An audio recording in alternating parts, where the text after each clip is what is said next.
উজানের ঢল ও কয়েকদিনের বৃষ্টিপাতে এবার তলিয়ে গেছে সিলেট নগরীর বেশ কিছু এলাকা। শুক্রবার বিকেল থেকে শহরের নিচু এলাকাগুলোতে পানি ঢুকতে শুরু করে। এতে নগরীর তালতলা, জামতলা, মাছিমপুর উপশহর, যতরপুর সহ বেশ কয়েকটি এলাকা প্লাবিত হয়েছে। এতে পানিবন্দী হয়ে পড়েছে নগরীর প্রায় 4,000 মানুষ। এসব এলাকায় কোথাও হাঁটু জল, কোথাও কোমর সমান পানি। বাড়িঘর ডুবে দুর্ভোগে নগরবাসী। এর মধ্যে সিটি কর্পোরেশনের পক্ষ থেকে শুকনো খাবার, পানি বিশুদ্ধকরণ ট্যাবলেট সহ প্রয়োজনীয় ত্রাণ সামগ্রীর ব্যবস্থা করা হয়েছে বলে জানিয়েছেন কর্মকর্তারা।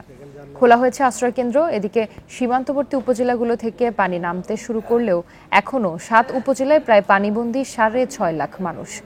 পানি উন্নয়ন বোর্ডের দেওয়া তথ্য মতে সুরমা নদীর পানি সিলেট পয়েন্টের বিপদসীমার 6 সেন্টিমিটার ও কুশিয়ারা নদীর পানি অমলশিদ পয়েন্টে বিপদসীমার 197 সেন্টিমিটার উপর দিয়ে প্রবাহিত হচ্ছে।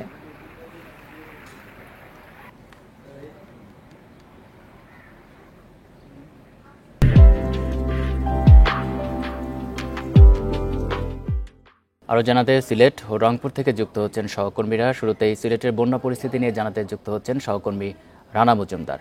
রানা, সিলেটে তো ইতিমধ্যেই 7টি উপজেলা প্লাবিত হয়ে গেছে, সেখানকার মানুষের ভোগান্তির চিত্র জানাবেন। আর সিলেট নগরীতে তো পানি ঢুকছে, সেখানকার কি পরিস্থিতি?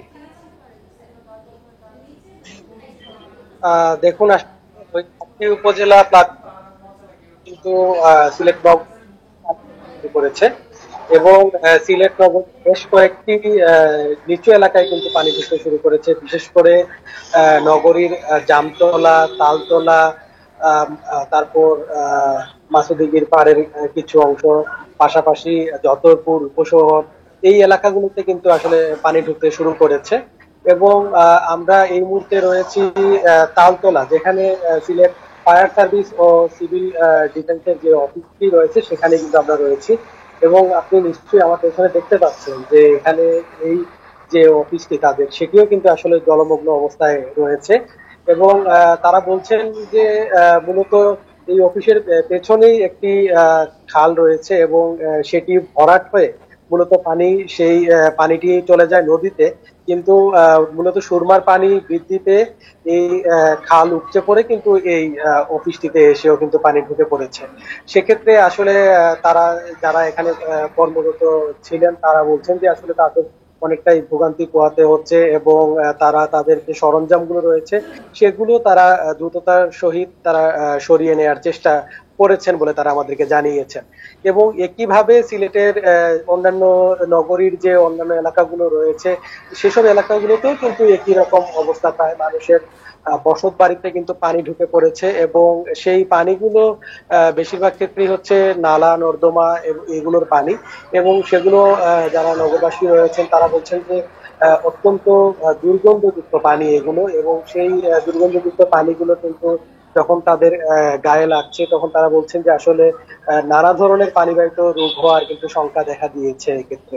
এবং কারণ হিসাবে নগরবাসীরা বলছেন যে আসলে সিলেটের অন্যান্য যে উপজেলাগুলো রয়েছে, যে বিশেষ করে যে 7টি উপজেলা প্লাবিত হয়েছিল সেই 7টি উপজেলা থেকে বর্তমানে আস্তে আস্তে পানি কমতে শুরু করলেও সেই পানিটা কিন্তু ধীরে ধীরে সিলেটের দিকে এগিয়ে আসছে। এবং সিলেটের দিকে এগিয়ে আসার কারণে সিলেটের সুরমা নদীর পানি যেটি রয়েছে সেটি কিন্তু মূলত বৃদ্ধি পেয়েছে এবং সেই কারণেই কিন্তু এই যে পানিটা নগরীতে ঢুকে এবং সেই নগরীতে এক ধরনের আকস্মিক জলাবদ্ধতা কিংবা বন্যার তৈরি হয়েছে। আর তো সবকিছু মিলিয়ে সিলেটের বন্যা পরিস্থিতি নিয়ে এই ছিল আমার কাছে সবশেষ। রানা, আপনি থাকবেন আমাদের সাথে। আমরা এবার রংপুরের পরিস্থিতি জানবো, সেখান থেকে যুক্ত হচ্ছেন সহকর্মী নজরুল ইসলাম। নজরুল, রংপুরের তো কাউনি এবং গঙ্গাচড়ায় নদী ভাঙন হচ্ছে, সেখানকার কি পরিস্থিতি? নদী ভাঙন রোধে কোনো ব্যবস্থা নেওয়া হয়েছে কিনা?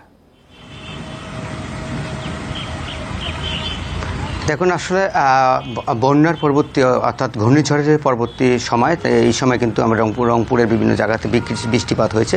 এর ফলে কিন্তু আমরা দেখেছি যে কাউনিয়া, গঙ্গাচড়া এবং গোদাই এলাকায় সেখানে কিন্তু নদী ভাঙন দেখা দিয়েছিল। আপনি নিশ্চয়ই জানেন যে আজ থেকে প্রায় 10 দিন থেকে কিন্তু অর্থাৎ তিস্তা নদীর পানি কিছুটা বেড়ে গেছে। এই বেড়ে যাওয়ার ফলে কিন্তু এই নদী ভাঙন সৃষ্টি হয়। এর ফলে আমরা দেখেছি যে অনেক ঘরবাড়ি এবং ফসলের জমি সহ মাঠঘাট কিন্তু তা নদীগর্ভে বিলীন হয়ে যায়। ইতিমধ্যে আমরা দেখেছি যে যারা স্থানীয় ইউপি চেয়ারম্যান চেয়ারম্যান রয়েছেন তারা কিন্তু মাইকিং করেছেন, সতর্কতা বানিয়ে দিয়েছেন। আপনি জানেন যে অর্থাৎ রংপুর থেকে কিন্তু ভারত কাছাকাছি, অর্থাৎ ভারতের যে সিকিম এবং জলপাইগুড়িতে কিন্তু পানি বৃদ্ধির যে আশঙ্কা করছেন পানি উন্নয়নের পর, সেটি কিন্তু আসলে এখন পর্যন্ত তিস্তা নদীতে আসছে না। যদি তিস্তা নদীতে এই পানি বৃদ্ধি পায় তাহলে আমরা দেখেছি যে রংপুরের অর্থাৎ রংপুর, গাইবান্ধা, লীলফামারী, লালমনিরহাট, কুড়িগ্রামের কিছু কিছু অংশ কিন্তু পানি বৃদ্ধি পাবে। সে ফলে কিন্তু আমরা দেখেছি সেখানে কিন্তু বৃদ্ধি পাওয়ার ফলে অনেক জায়গা থেকে নদী ভাঙ্গন সৃষ্টি হবে, এর আশঙ্কা করছেন কিন্তু পানি উন্নয়ন বোর্ড। তবে স্থানীয়রা বলছেন, বারবার বলছেন যে এই শুকনো মৌসুমে পানি যে বেড়িবাঁধের যে কথা বলছেন তারা, অর্থাৎ 7 কিলোমিটার,